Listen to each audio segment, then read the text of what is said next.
Once upon a time, long, long ago, Mrs. Crab was looking for food along a river when she found a rice ball.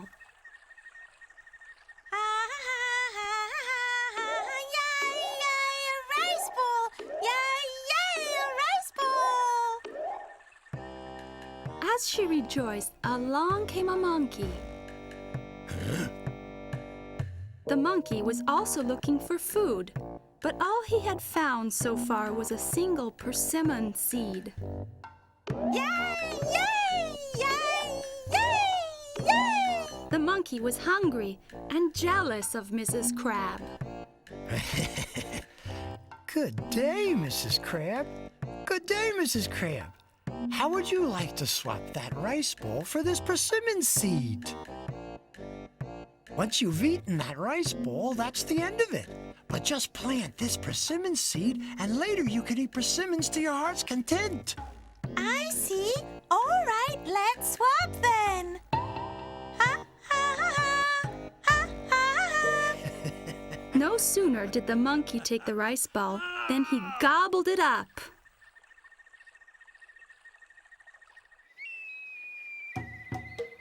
When Mrs. Crab got back home, the first thing she did was to plant the persimmon seed in her garden. As she watered it, she sang. Soon and bear some fruit of the wise persimmon seed. I will cut your stem with my scissors. The seed, not wanting to be snipped, quickly put forth a bud. The next day, Mrs. Crab sang to the bud.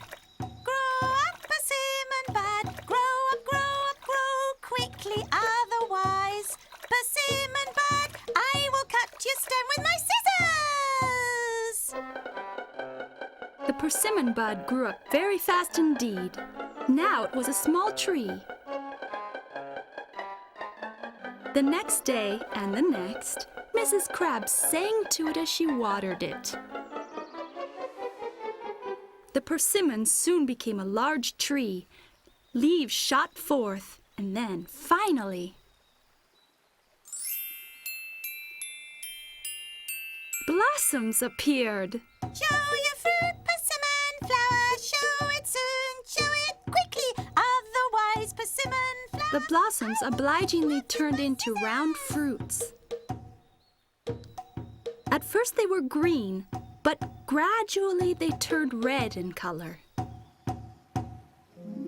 Finally, the tree was covered with delicious-looking fruit. Ah! Straight away, Mrs. Crab tried to pluck a persimmon, Snippety snap. but no matter what she did, she could not reach any. Snip. And when she tried to climb the tree, she immediately fell down. All that work and all those persimmons, and she couldn't eat a one. She was at her wit's end. Just then, along came the monkey. So many yummy persimmons. The monkey was quite jealous, so he said to Mrs. Crab, I'll climb the tree and get the persimmons for you. Thank you. Please go ahead then. The monkey scooted up the tree, plucked the ripest persimmons he could find, and began eating them. Oh, these are good. Yum.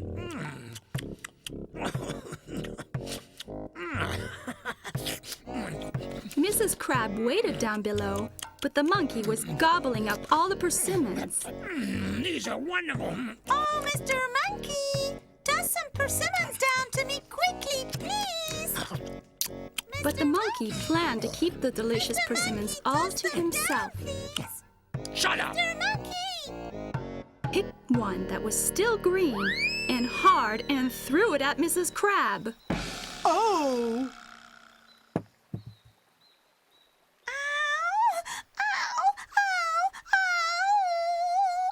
Mrs. Crab's shell was cracked. She fainted. Then all the baby crabs Mrs. Crab had been about to give birth to were suddenly born. They were shocked to see their mother lying there unconscious. Together, they lifted her up on their backs and carried her back home.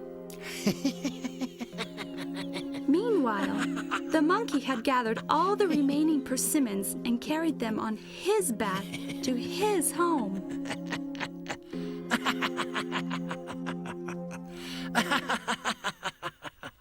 The next day, a good friend of the crabs came by, a bee. Hey, Mrs. Crab, come on out. Let's have some fun. But no reply came from within the cottage. Rather, the bee heard the sound of someone softly sobbing. Concerned, the bee peeked through the crack between the sliding doors. The grievously wounded Mrs. Crab lay suffering in bed. Surrounding her were her baby crabs weeping.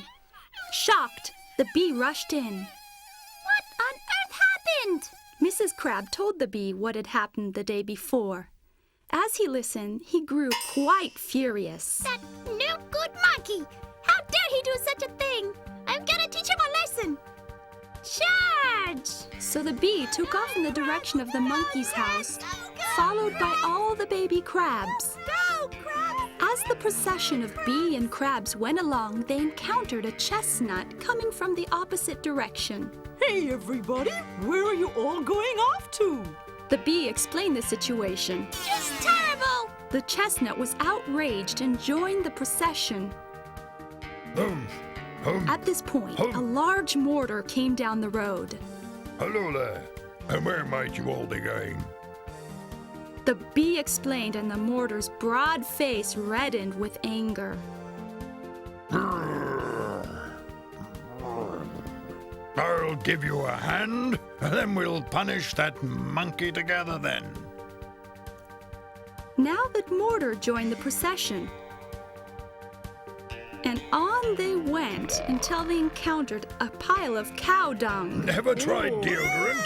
So, where's everybody going? When they explained their mission, the dung became incensed. Let me help too. Said the dung, and it too was admitted to their ranks. They arrived at the monkey's house, but it appeared that he was out. So the bee, the chestnut, the mortar, the cow dung, and the baby crabs all had a conference and worked out a strategy.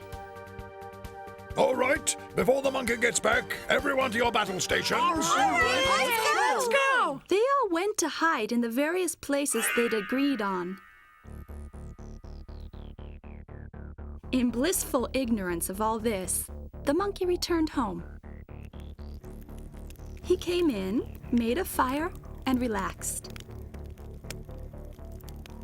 As the fire burned red hot, the chestnut burst out from amongst the ashes. The chestnut flew smack into the monkey's face. It burned and it hurt. The monkey wanted to splash some water on his face, so he rushed over to the water pot and lifted up the cover. That instant, the bee, who had been hiding under the lid, zoomed straight into the monkey's face and stung him hard. The monkey made a mad dash for the door, but waiting for him at the threshold was none other than the pile of cow dung. The monkey stepped right on it and whoops, slipped and landed flat on his tummy. At that point, the mortar, who had been waiting up on the roof, landed thwack on the back of the fallen monkey. The dazed monkey's eyes were spinning, and now he felt sharp pains all over his body. The baby crabs were jabbing and snipping at him everywhere with their tiny scissors.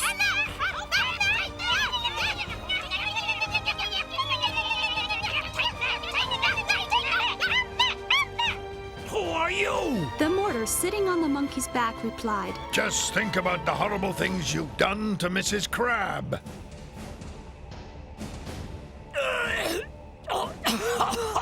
I'm sorry.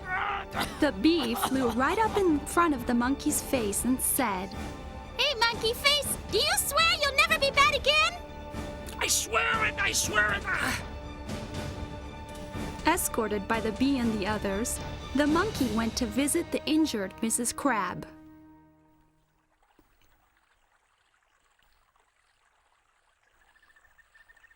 Mrs. Crab, forgive me. Since the monkey apologized, Mrs. Crab did forgive him. And she thanked the bee, the chestnut, the mortar, and the cow dung for their help. Thank you, everyone.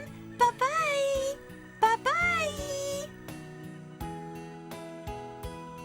After a while, Mrs. Crab recovered completely. Her children were overjoyed. In due time, the persimmon tree again bore fruit. But this time, the crabs and the monkey cooperated in gathering the fruit and in sharing their bountiful harvest.